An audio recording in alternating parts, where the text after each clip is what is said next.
الصوارم كي تسترد المظالم حتى الأراضي ساموا رسول أهل العزائم. السلام عليكم ورحمة الله وبركاته.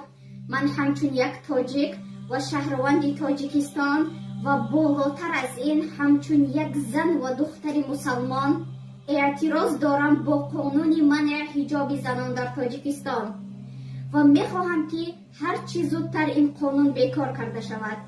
حجاب این عفت و پاکدامنی زن مسلمان است. حجاب این امر الله عز و جل است.